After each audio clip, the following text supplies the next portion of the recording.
it wasn't fresh anymore for me.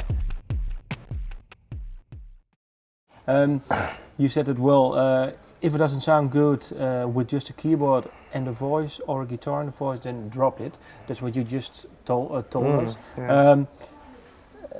I think White Knuckle Ride was the first song that you started on for this album, right? Well, it wasn't, but it was close. And in fact, White Knuckle Ride was actually from the previous album, but it had a different feel to it. Some of it was kind of the same. I mean, it had about 3 different variations on the same track. And then when we went to Hook End, that was when it began to gel. And you could feel that it was going to be the right thing. But how come you could make this track gel, let's say, after 4 or 5 years? How come it worked with this one? Because I kind of I didn't want to lose the title. I thought the title was cool, White Knuckle Ride.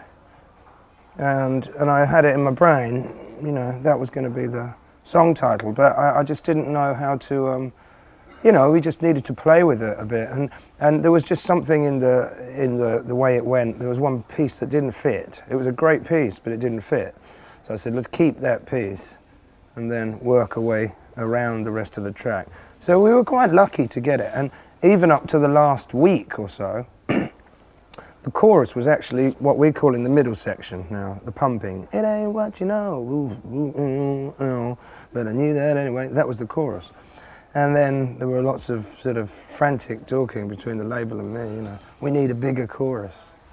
So then we went back and we were lucky enough to make a bigger chorus. And so that's where we're at now. So you were saying this was actually the second track that you, well, that was... Well, it was... What was the first one then? The first one was a track called Money.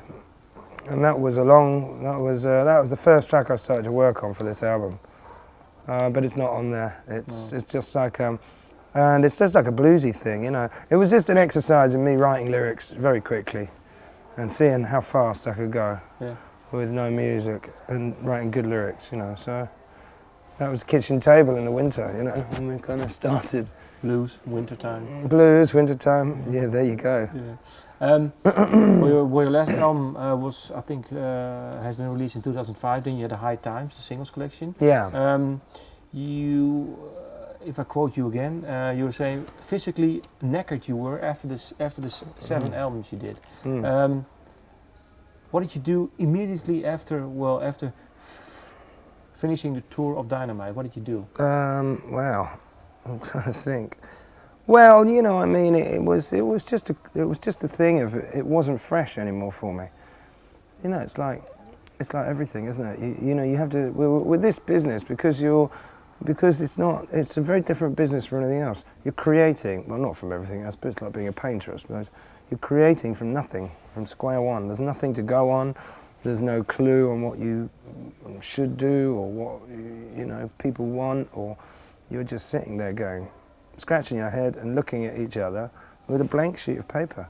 So, I mean, and that's why afterwards, I mean, what did I do immediately afterwards? I think I probably went home and just stayed at home. I just wanted to be at home for a bit, you know. You spend 20 years on the road, you just want to go home, you know, after a while. And, you know, and also the other thing was, there's only so many times you can play all the old tracks, because some of them are quite difficult to do live, and some of them I don't want to do. Some of them were done a long time ago when the voice was slightly different then, and they're a bit more tricky to do now. I mean, I can do them. You mean high pitch? Yeah, I mean, they're like, I listen to them and I go, God. Maybe one? Maybe one? Well, Too Young to Die for a start is it's not I can't sing it, it's just you get out of breath, you know.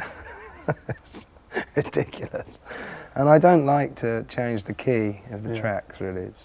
Because, I mean, some people, but it's something that happens, your voice gets old. I mean, some people, I think my voice is better now than it was then. But, you know, like I'm saying,